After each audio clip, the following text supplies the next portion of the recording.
एक गांव में रामू नाम का एक व्यक्ति अपनी पत्नी के साथ रहता था। वह उसे गांव में सबसे ज्यादा गरीब था। वो मेहनत मजदूरी करके थोड़े बहुत पैसे कमा पाता था।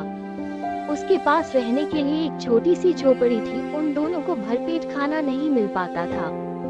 गांव वाले रामू और उसकी पत्नी को बिल्कुल भी इज्जत नहीं करते थे। जिस कुएं से बाकी गांव वाले पानी लेने जाते थे, अगर उस कुएं से रामू की पत्नी पानी लेने जाती थी तो उसे भगा देते थे।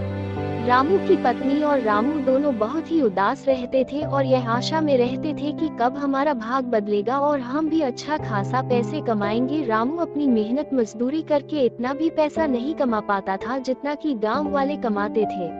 बहुत जोरों की आंधी के साथ बारिश हो रही थी और रामू और उसकी पत्नी को अपने घर को टूटने का शंका होने लगा, क्योंकि उनका घर मिट्टी का था। वे सोचने लगे कि अगर कहीं घर टूट गया तो हम कहाँ जाएंगे। वो दोनों अपने घर के जरूरी सामान को हाथ में ले लेते हैं और अपने बड़े भाई के घर जाने लगते हैं, क्योंकि उनके भाई का घर पक्का का घर था। वो जल्दी जल्दी घर के पास पहुंचने लगते हैं और जाकर अपने बड़े भाई को बाहर बुलवाते हैं। तभी रामू बोलता है कि हम अपने जरूरी सामान को तुम्हारे घर रखने आए हैं, लेकिन उसका भाई उसे अपने घर नहीं रखने देता और वो दोनों वापस अपने घर पर आ जाते हैं और किसी तरह सुबह होने का इंतजार करने लगते हैं।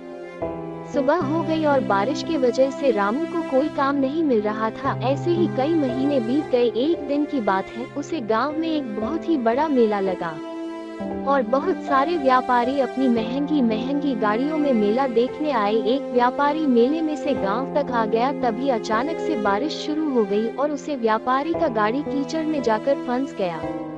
उस व्यापारी ने सभी गांव वालों से मदद मांगी, लेकिन किसी ने उसकी मदद नहीं की। तभी उधर से बेचारा रामू काम की तलाश में से उदास होकर घर आ रहा था। तभी उसे वह व्यापारी दिखा जो बहुत ही परेशान था। वह उसके गाड़ी को जाकर धक्का मारकर बाहर निकाला, जिससे व्यापारी ने रामू से बहुत खुश हुआ और रामू को अपने शहर में काम दिलवाया और एक घर भी दिलवाया। और रामू और उसकी पत्नी खुशी खुशी रहने लगे और सभी गाँव वाले बारी बारी से रामू और उसकी पत्नी से मिलने आते थे।